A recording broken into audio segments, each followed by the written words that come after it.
Estamos viendo la historia, el primer pilar, la historia.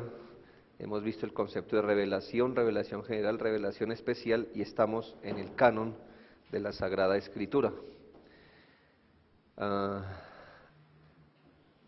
Este es el bosquejo y estábamos en el punto 2, determinación del canon, perspectivas inadecuadas y perspectiva correcta. Hoy vamos a mirar, si Dios quiere, el 3, 4, 5 y 6 en las lecciones de hoy. Vimos que es canon como una definición general, determinación del canon. Hicimos una distinción entre lo que es la naturaleza del canon y el reconocimiento del canon. Perspectivas inadecuadas que vimos de por qué un libro era canónico y la perspectiva correcta. Volvemos a la anterior. La canonicidad es determinada por Dios y vamos a continuar con la canonicidad es reconocida por hombres. Entonces, ya note usted aquí, como a manera de repaso, lo que vimos ayer. La canonicidad es determinada, aquí la palabra es determinada, y aquí reconocida. Si hablamos de quién determinó el canon, Dios, porque los libros son autoridad, porque vienen de Dios. Pero ¿quién reconoció esa autoridad? Bueno, los hombres santos, la iglesia, eso lo vamos a ver. Vimos cómo la canonicidad es inspirada por Dios, y la palabra clave es autoridad esencial, intrínseca. Los libros son canónicos porque son autoridad, vienen de Dios. Antes de pasar a ser reconocido como canon, todo lo que constituye el contenido del mismo era ya autoridad. Son autoridad, por eso son canónicos. Sigamos adelante. Sigamos adelante. Adelante. Vimos lo que es la escrituración inspirada.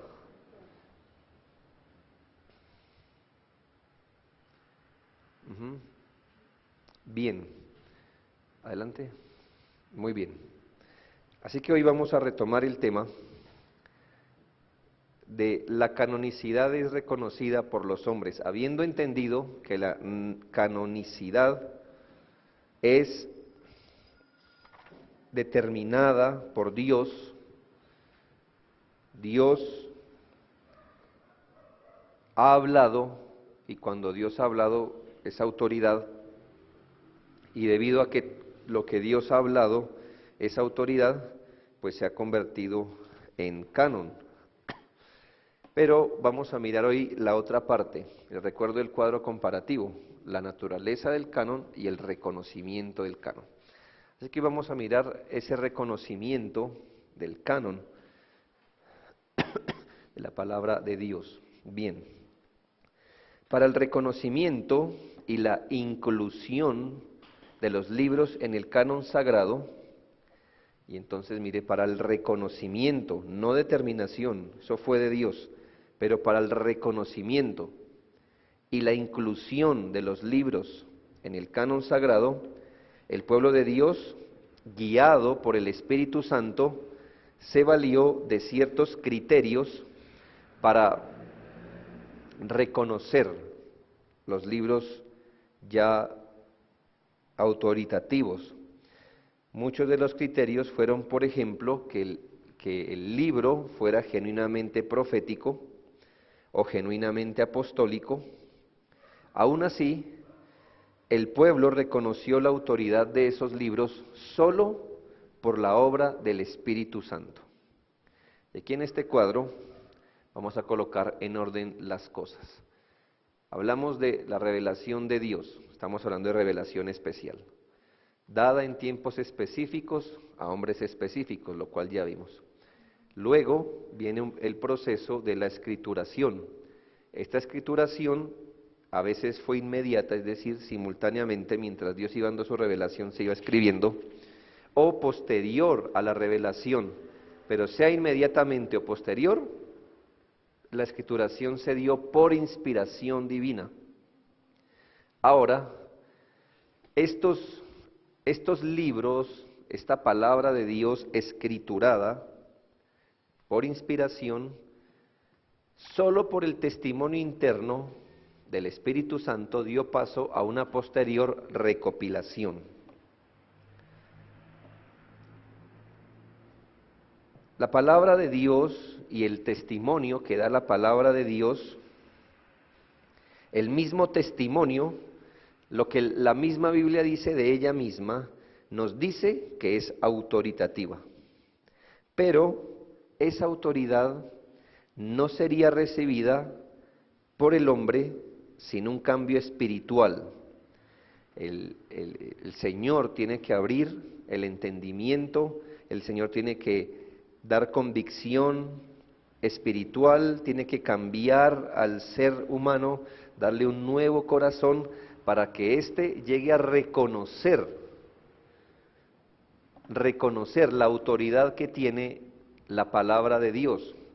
No que el Espíritu Santo le dé autoridad a la palabra de Dios, sino que el Espíritu Santo corre el velo de nuestros corazones para que reconozcamos que la palabra de Dios es autoridad. Dios es el creador y el hombre es la criatura. El hombre solo puede identificar la palabra de Dios si Dios mismo capacita al hombre para identificarla. Una de las bendiciones de la obra de regeneración por el Espíritu es que Él abre los ojos de nuestro entendimiento y así podemos nosotros reconocer la palabra de Dios como autoridad. Hablamos de ese testimonio interno del Espíritu Santo, capacitando al hombre para reconocer la Escritura como verdaderamente de Dios. Entonces aquí tenemos, por ejemplo, al hombre no creyente, que cuando está delante de la palabra de Dios, no importa si es hoy o antes, cuando Dios hablaba, no puede reconocer la autoridad de la palabra de Dios. Eso no significa que la palabra de Dios no sea autoridad. Es autoridad, lo que pasa es que él no la reconoce. Solo en los que el Señor abrió el entendimiento, les dio un nuevo corazón, podían reconocer que tales palabras eran palabras de Dios. Ya luego vamos a ver algunos textos, pero antes de seguir, miremos la Confesión de Fe, capítulo 1, párrafos 4 y 5. No sé si los tengo allí. No tengo el... Bueno, vamos a leer. Confesión de Fe, capítulo 1, párrafo 4, por ejemplo, dice: la autoridad de las Sagradas Escrituras, por la que debe ser creída, no depende del testimonio de ningún hombre o iglesia, sino enteramente de Dios, quien es la verdad misma, el autor de ella. Por lo tanto, debe ser recibida porque es palabra de Dios. ¿A dónde vamos? Aquí hay unas confesiones de fe. Sí, no hay por allí.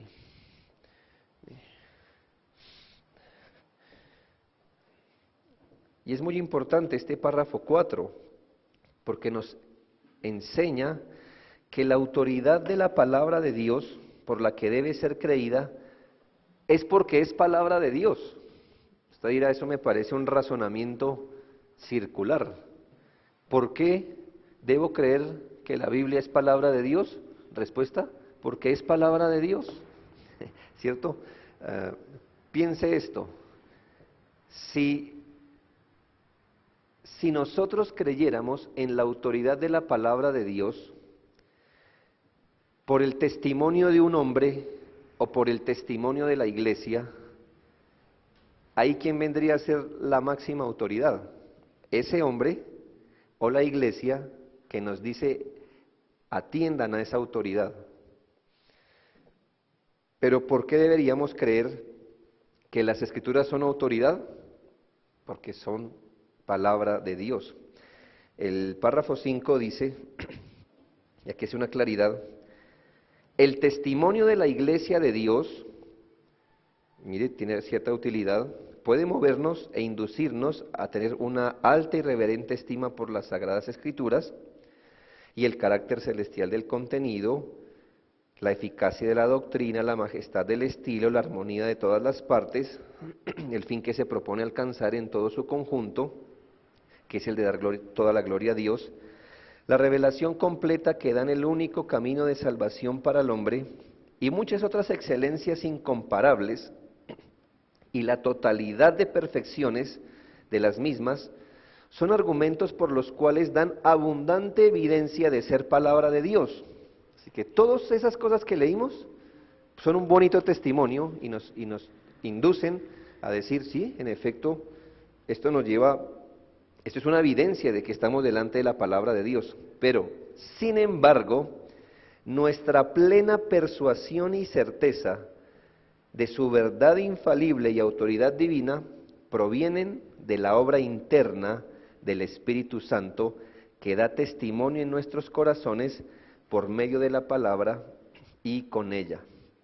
Así que esta doctrina nos afirma que el Espíritu Santo persuade nuestros corazones para que lleguemos a reconocer la autoridad que tiene ya la palabra de Dios, ya la tiene, pero el Espíritu Santo nos da esa capacidad. Ahora, lo que sí hay que aclarar es que esta obra del Espíritu Santo no es un asunto individual, es algo que le pasa no a una persona a independientes, sino que es un privilegio que Dios le da a la iglesia como cuerpo. Lo que pasa es que si nosotros concluimos que esa persuasión espiritual es algo que Dios le da a individuos particulares, imagínense cuántas personas pudieran reclamar que ellos son iluminados y son los únicos que entienden y han sido persuadidos por el Espíritu. Eso sería peligroso.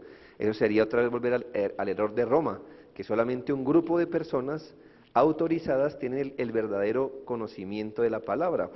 Este es un privilegio que Dios le da a la iglesia, porque el Espíritu Santo habita en la iglesia, es decir, en los creyentes, y se supone entonces que si habita en los creyentes, todos los creyentes somos persuadidos y no tenemos ningún problema en reconocer la Biblia como palabra de Dios. Es la iglesia como un cuerpo, no individuos místicos particulares, no, es ese ministerio del Espíritu Santo en la iglesia, dando testimonio de las Escrituras, abriendo nuestros ojos para que reconozcamos la autoridad de la palabra de Dios. Por ejemplo, 1 Corintios 2:12, 1 Corintios 2:12, dice: y nosotros no hemos recibido el espíritu del mundo, sino el Espíritu que proviene de Dios, para que sepamos lo que Dios nos ha concedido. Note la palabra y nosotros, 1 Corintios 2:12. Dios le ha concedido a la iglesia algo. Dice y nosotros, no dice y yo. No, nosotros como iglesia hemos recibido el Espíritu que proviene de Dios para que sepamos lo que nos ha sido concedido. También Juan 10:27 es un texto que nos habla la misma verdad, donde nos dice: mis ovejas oyen mi voz y yo las conozco y me siguen. La pregunta es, ¿hay alguna oveja de Cristo que se quede por fuera de esta expresión? No, sus ovejas, todas sus ovejas, tenemos hoy la capacidad de oír la voz de nuestro pastor.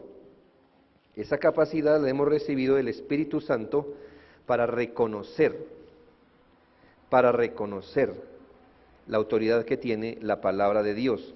Así que tan pronto como Dios hablaba y mediante Él iba hablando, eso es lo que creemos, sus palabras fueron reconocidas como autoridad por el pueblo de Dios.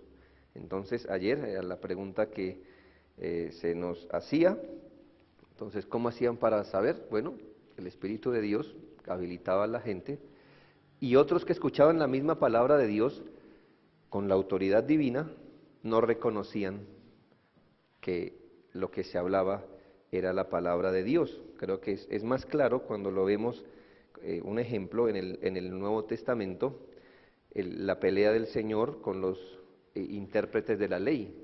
¿Cómo es que ellos, escudriñando la misma palabra de Dios, se rebelaban?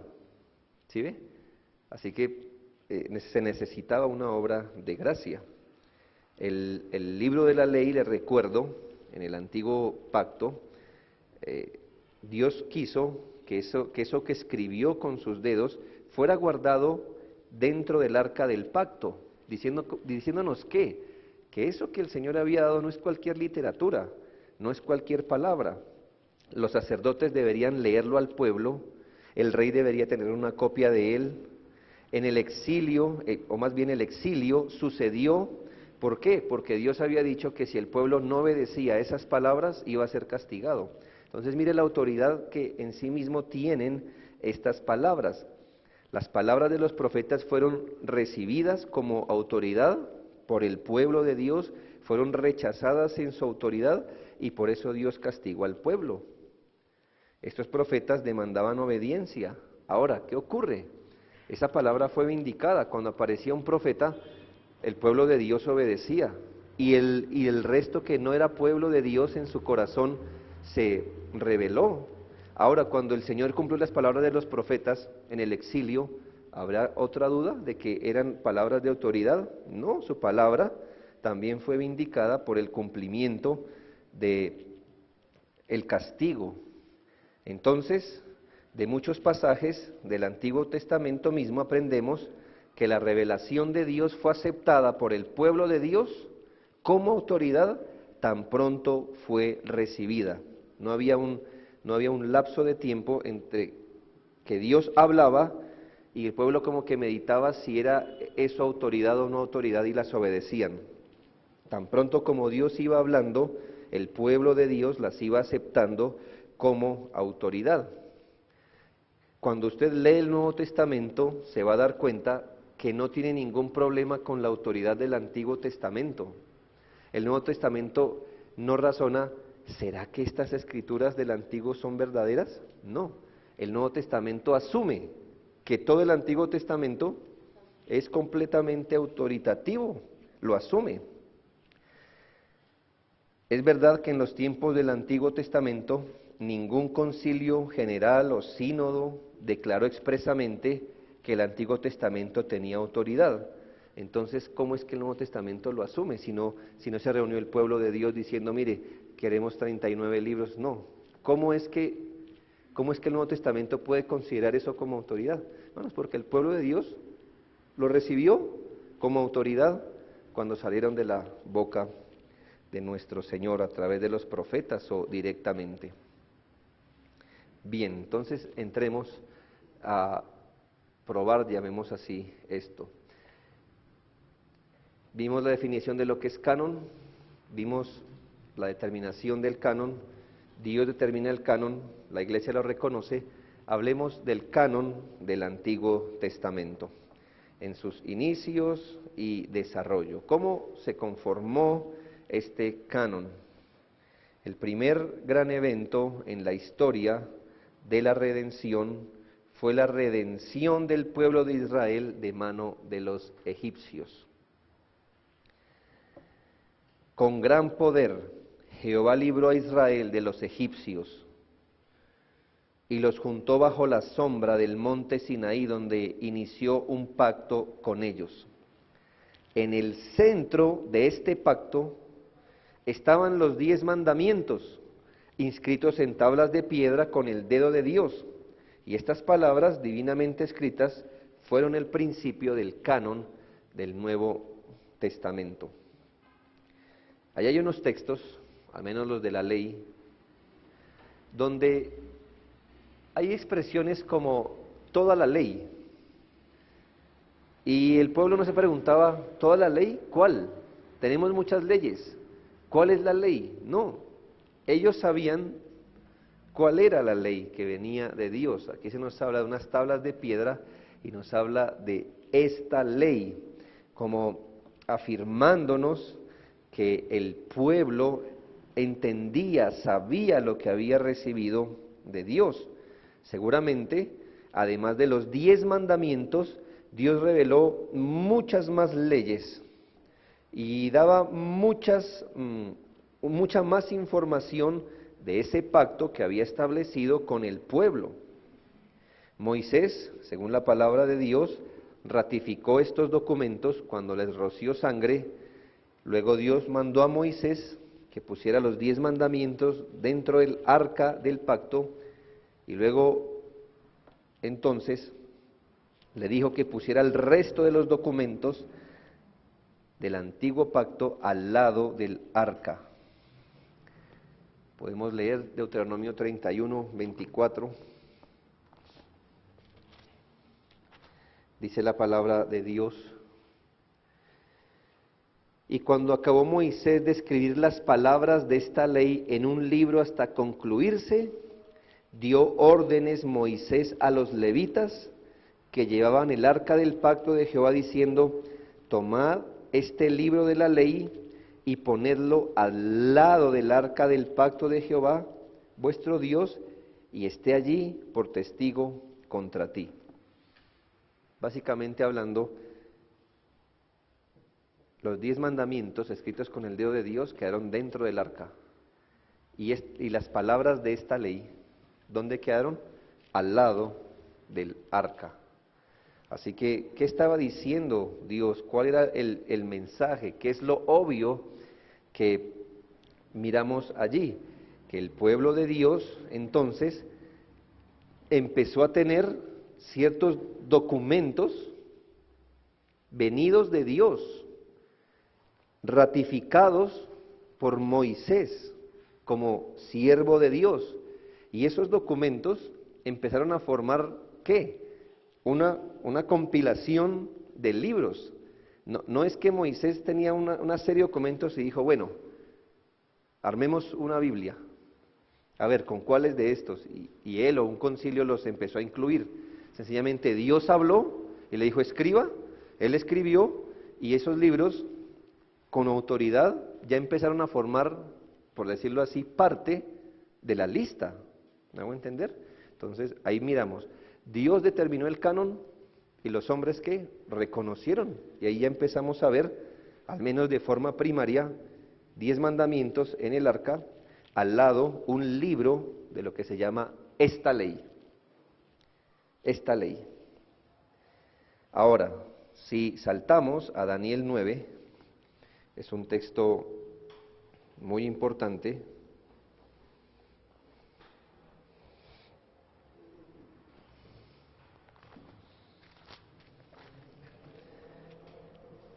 Hallamos referencias a las escrituras de Moisés y también en épocas de Daniel. Les recuerdo que Daniel, estamos hablando alrededor hizo este comentario alrededor del 538 o 539 antes de Cristo. Ubíquese, 538, 539 antes de Cristo. Y mire lo que se escribe en Daniel 9, 1 y 2.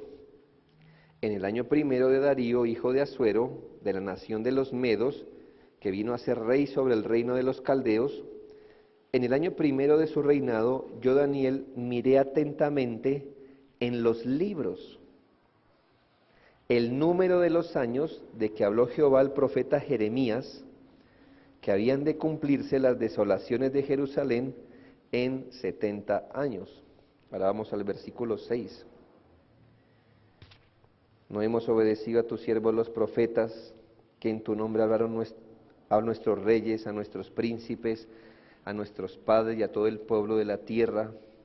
Tuya es, Señor, la justicia, nuestra la confusión de rostro, como en el día de hoy lleva todo hombre de Judá, los moradores de Jerusalén y todo Israel, los de cerca, los de lejos, en todas las tierras a donde los has echado, a causa de su rebelión con que se rebelaron contra ti. Oh Jehová, nuestra es la confusión de rostro de nuestros reyes, príncipes, de nuestros padres, porque contra ti hemos pecado. Versículo 10, no obedecimos a la voz de Jehová nuestro Dios para andar en sus leyes que Él puso delante de nosotros por medio de sus siervos los profetas. Todo Israel traspasó tu ley, apartándose para no obedecer tu voz, por lo cual ha caído sobre nosotros la maldición y el juramento que está escrito en la ley de Moisés, siervo de Dios, porque contra él pecamos, y él ha cumplido la palabra que habló contra nosotros y contra nuestros jefes que nos gobernaron, trayendo sobre nosotros tan grande mal. 13. Conforme está escrito en la ley de Moisés, todo este mal vino sobre nosotros, y no hemos implorado el favor de Jehová, nuestro Dios, para convertirnos de nuestras maldades y entender tu verdad. Este es un texto muy importante porque si usted mira, él hace referencia a varias literaturas. ¿A qué literatura hizo? Moisés, los profetas, y me trajeron los libros. ¿Sí ve? Aquí lo interesante es que no dice, y me trajeron unos libros, sino los libros. O sea que cuando usted usa un artículo determinado, es porque se sobreentiende que los que lo escuchan saben de qué está haciendo referencia. Si yo le digo a usted, tráigame los libros, algún contexto debemos tener para que usted entienda cuáles son, ¿verdad? Pero si yo le digo, tráigame unos libros, entonces eso es más indeterminado. Ahora, él dice, me trajeron los libros. O sea que él en su mente sabía a qué estaba haciendo referencia, y los que leyeron Daniel también sabían. ¿Qué libros eran? ¿Qué son los libros que nos hablan de los profetas, de las desolaciones? Él nombra profeta Jeremías. Le dice, no hemos atendido las palabras de tus profetas, no hemos atendido la ley de Moisés. Así que para época de Daniel, él tenía acceso a los libros. ¿Cuáles libros? Bueno, recuerda cómo empezó todo, con unas piedras metidas en un arca, con una ley puesta siempre, escrita ya por Moisés al lado del arca, y cómo Daniel puede leer las palabras de los profetas. Bueno, porque se escribieron. Recuerde, al menos Jeremías tenía un escribiente, Baruch, y escribieron, pero sabemos que no fue el único. Entonces mire cómo se va desarrollando, cómo se van acumulando los libros del Antiguo Testamento. Ahora, vamos adelante. El canon del Antiguo Testamento, reconocido como ya desarrollado. Tenemos indicios en la Biblia de cuál era el contenido del canon del Antiguo Testamento, es decir, la Biblia nos dice qué libros eran reconocidos como autoridad, por supuesto, pero para hacerlo tendremos que ir a... vamos a anterior, que no han copiado. Tendremos que ir al testimonio del Nuevo Testamento. Cuando miramos allí, vamos a encontrar que había cierta lista de libros ya estandarizados, ya completamente reconocidos, de los cuales se hace referencia en el Nuevo Testamento propiamente. Por ejemplo, en Mateo 5, 17 y 18 el Señor habla de la ley y los profetas. ¿Ve? ¿Qué significa la ley y los profetas? Bueno, es una manera de decir los libros de la ley y los libros de los profetas. En otras palabras, ¿a qué estaba haciendo el Señor referencia en este texto? Al canon reconocido. Y lo importante es que cuando Él dice que la ley y los profetas, no se voltean a preguntarle, Señor, ¿a cuál ley? ¿A cuáles profetas? Es que hemos tenido tantos profetas, tenemos tantos libros de leyes. No, Él dijo la ley y los profetas, es decir, ustedes saben a lo que yo estoy haciendo referencia. Cuando Mateo 23, 34 y 35 habla,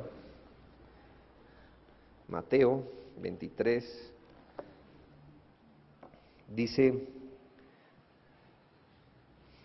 por tanto, he aquí yo os envío profetas y sabios y escribas, y de ellos a unos mataréis y crucificaréis, y a otros azotaréis en vuestras sinagogas y perseguiréis de ciudad en ciudad, para que venga sobre vosotros toda la sangre justa que se ha derramado sobre la tierra, desde la sangre de Abel el justo hasta la sangre de Zacarías, hijo de Berequías, a quien matasteis en el templo. Lo interesante, quizá, de este texto, cuando se hace referencia, es que ¿dónde está la referencia de la muerte de Abel? En Génesis. ¿Y dónde está la referencia de el sacerdote, si no estoy mal, del profeta Zacarías? Bueno, eso está en Crónicas. Y usted dice, bueno, ¿eso qué comprueba? Lo que pasa es que en la organización del Antiguo Testamento judío, el último libro es Crónicas. Así que él lo que estaba diciendo es que para que se cumpla la palabra de Dios de Génesis al último libro que ellos reconocían. Así que el Señor, ¿qué tiene en mente? Un canon, ¿ve? Él está apelando a unos libros ya reconocidos. En Lucas 24, 25 y 27 dice, lo que hablaron los profetas, leamos lo que, solo tengo unas pocas referencias ahí. Lucas 24, dice, entonces les dijo, oh insensatos y tardos de corazón para creer todo lo que los profetas han dicho. No era necesario que el Cristo padeciera estas cosas y entrara en su gloria, y comenzando desde Moisés y siguiendo por todos los profetas, les declaraba en todas las escrituras lo que de él decían. ¿Sí ve la relación? Profetas, la ley de Moisés era un sinónimo de ¿qué? Escrituras, de las escrituras. Ellos no dijeron, no sabemos, es que no, o sea, de tanta literatura religiosa no sabemos a qué estás haciendo referencia, ¿no? El Señor apelaba al mismo canon que el pueblo de Dios había reconocido siempre. En el versículo 44 y 45, creo que se nos da aquí la división más completa del canon del Antiguo Testamento. Dice, y les dijo, estas son las palabras que os hablé estando aún con vosotros, que era necesario que se cumpliese todo lo que está escrito de mí en la ley de Moisés, en los profetas y en los salmos. Y mira el versículo siguiente, entonces les abrió el entendimiento para que comprendiesen las escrituras. ¿Cuáles eran las escrituras? La ley, los profetas y los salmos, ¿sí? En el Antiguo Testamento, en épocas de Cristo, claro, y mucho antes, por supuesto, pero al menos en épocas de Cristo, sabemos que el pueblo de Israel tenía un canon, compuesto por ¿qué? Ley, profetas y salmos. A veces va a decir la ley y los profetas, a veces va a decir la ley, pero ¿cuál es el punto? Es una manera de que no importa si usted dice ley, profetas o salmos, o la ley, o los profetas, usted está haciendo referencia ¿a qué? A las escrituras que hoy nosotros reconocemos como el Antiguo Testamento. Por ahora consideremos estos testimonios. Cuando Cristo vino a la tierra, el canon judío se componía exactamente de los libros que hoy día tenemos. Ahora, sí hay que aclarar que los judíos lo contaban de manera distinta como hoy nosotros lo contamos. Por lo regular, ellos contaban 24 libros, nosotros 39. Pero tiene una explicación. Ellos no dividían libros que nosotros sí dividimos, por eso es el número distinto, pero en esencia es igual. La división hebrea de la Biblia se le llama el Tanaj, y el Tanaj es un acróstico de Torah, ahí está, Neviim, así en hebreo se le llama a los profetas, y Ketubim, así se le llama a los escritos. La Biblia hebrea tiene ley, profetas y escritos, o sea, Torah, Neviim y Ketubim, pero para ponerles una sola palabra, el Antiguo Testamento para el judío se llama Tanaj en su idioma, Tanaj. No confunda con la Torá. La Torá es solo la ley. Tanaj es todo, ley, profetas y escritos. La Tanaj es lo que usted y yo llamamos Antiguo Testamento. Mire, ¿qué componía el Torá? Lo mismo que para nosotros. Los libros de la ley, llamémosle de Moisés. ¿Qué componía los Neviim o los profetas? No tienen nuestra división, profetas mayores y menores, no. Miren la división, 4 anteriores y 4 posteriores. Los 4 anteriores, Josué, Jueces, Samuel y Reyes. Pero si usted se da cuenta, ellos no separan. Yo lo coloco aquí para que miremos cómo nosotros separamos, pero no ellos. Para ellos profetas es Josué, el libro de Jueces, Samuel y Reyes. 4 profetas posteriores, Isaías, Jeremías, Ezequiel, y en un tomo los 12 menores. Y los Ketubim, o los escritos, ahí está Salmos, Proverbios, Job, Cantares, Ruth, Lamentaciones, Eclesiastés, Esther, Daniel, Esdras. Le debo decir que Esdras y Nehemías es un solo tomo para ellos, y Crónicas es un solo tomo. Si usted se da cuenta, son exactamente los mismos libros que nosotros consideramos como Antiguo Testamento, solo que las divisiones son distintas y nos separan ciertos libros. Eso nos dice mucho de cómo el pueblo de Israel consideraba a quienes, ¿no? Por eso se puede hablar del profeta Samuel, por ejemplo, y nos da mucho a entender de cómo consideraban los escritos. Así que cuando el Señor dice la ley, los profetas y los salmos, a veces los salmos es una manera de hablar de los escritos, es una manera de recopilar todos los escritos. Pero ¿cuál es el punto, hermanos? Que en la palabra de Dios vemos que ya para la época de Cristo había un canon reconocido. No hubo un concilio, no hubo una reunión del pueblo de Dios para determinar, bueno, cuáles son los libros que vamos a creer. Sencillamente se fueron recopilando con el tiempo, basados en la autoridad que tenían, y los libros fueron asumidos como autoridad. Vamos al próximo punto, y es, miremos el testimonio de Cristo y los apóstoles. ¿Qué esperaríamos encontrar de Cristo y los apóstoles? Bueno, esperaríamos encontrar que si realmente había un canon ya establecido para la época de Cristo y los apóstoles, pues eso es lo mismo a lo que se hiciera referencia. Y eso es lo que encontramos precisamente. Juan 10:31.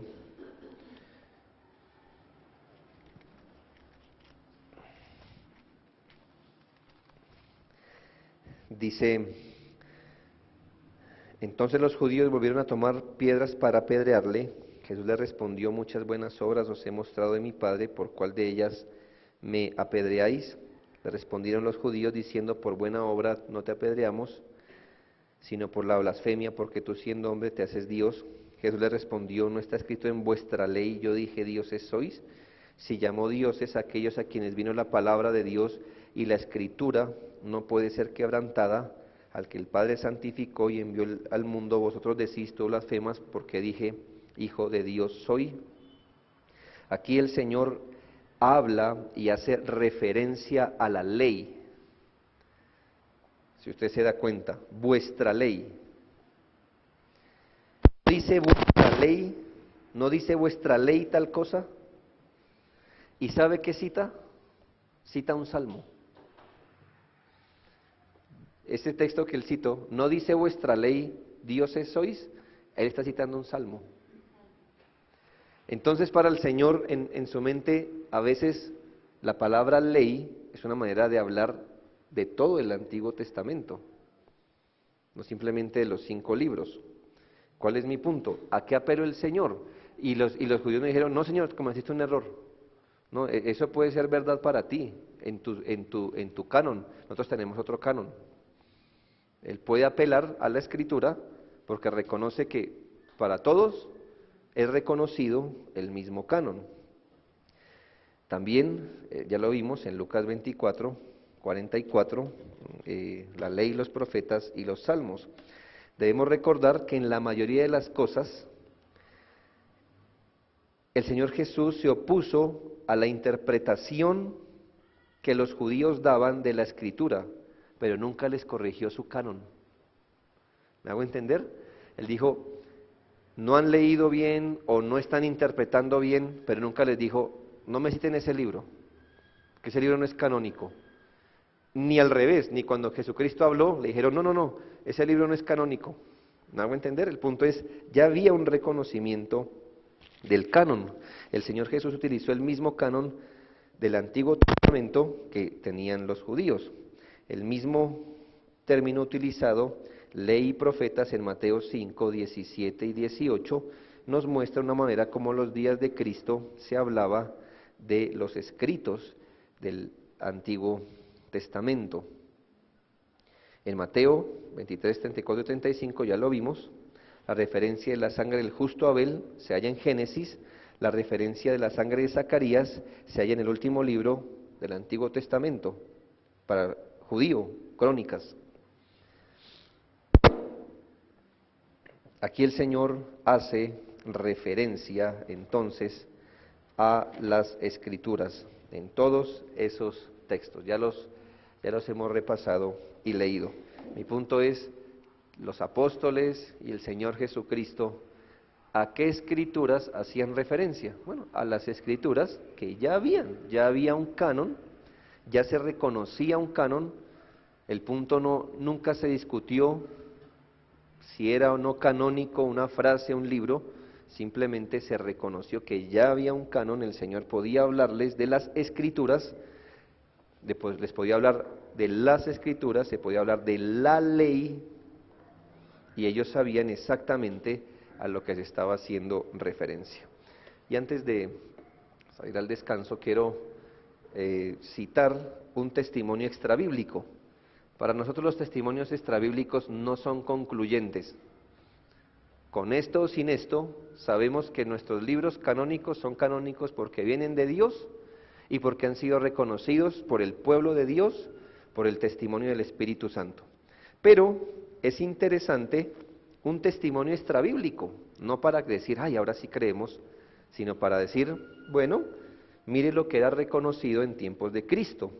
El historiador Flavio Josefo, que vivió del año 37 al 101, en tiempos de Cristo, piense, 37 al 101, o sea que él fue más o menos contemporáneo, si bien no de Jesucristo, sí de los apóstoles.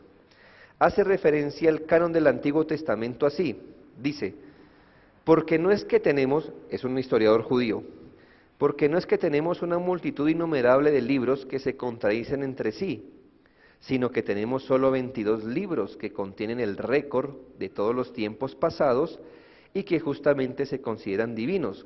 Y de estos, 5 pertenecen a Moisés, pero desde la muerte de Moisés hasta el reinado de Artajerjes, rey de Persia, los profetas después de Moisés escribieron lo que sucedió en este periodo en 13 libros.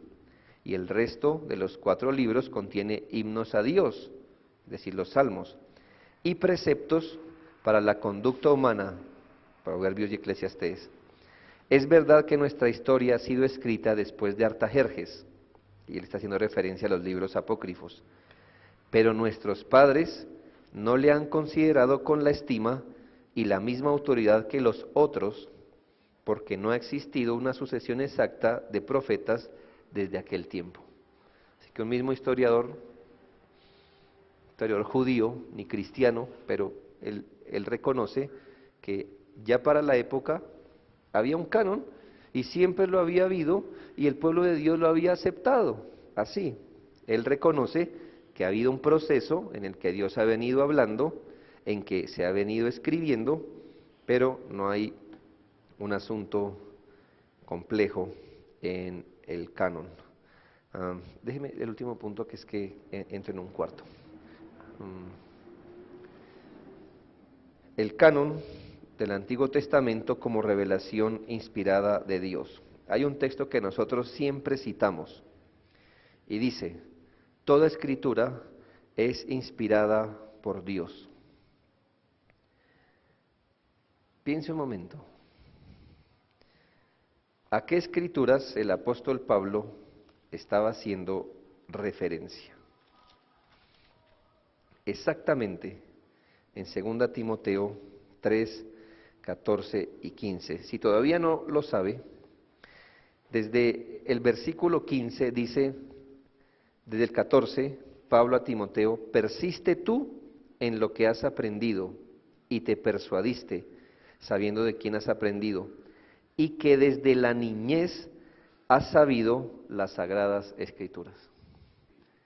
Así que las Sagradas Escrituras fue algo en el que fue instruido Timoteo. ¿Cuáles escrituras está haciendo referencia ahí? Al Antiguo Testamento. Porque para la época en que Timoteo estaba siendo instruido, no estaba escrito el Nuevo. No quiere decir que ese texto no nos sirva para corroborar que el Nuevo Testamento es inspirado. Pero específicamente cuando el apóstol Pablo aquí usó la palabra escrituras, ¿a qué estaba haciendo referencia? Al Antiguo Testamento. ¿Y sabe qué dice? Toda escritura es inspirada por Dios. ¿Qué hizo el apóstol? Y Timoteo no dice, no, ¿cuál escritura? No entiendo, ¿qué hace referencia? No, toda escritura. Pablo identifica las Sagradas Escrituras como la escritura del Antiguo Testamento, en la que Timoteo fue instruido. Y él dice que toda esa escritura es inspirada por Dios. También Pedro dice que esta escritura no fue dada por voluntad humana. El canon del Antiguo Testamento, por el testimonio de los apóstoles, también es reconocido como inspirado, como autoritativo. ¿Sí me hago entender? Estamos tratando de mirar cómo la Biblia se mira a sí misma. Y el testimonio bíblico es que ella reconoce y nos deja ver cómo la gente reconocía que esos libros eran autoridad ya en épocas de Cristo. Es decir, había un canon divinamente dado y piadosamente reconocido por el pueblo de Dios. Vamos a tener nuestro receso en este momento.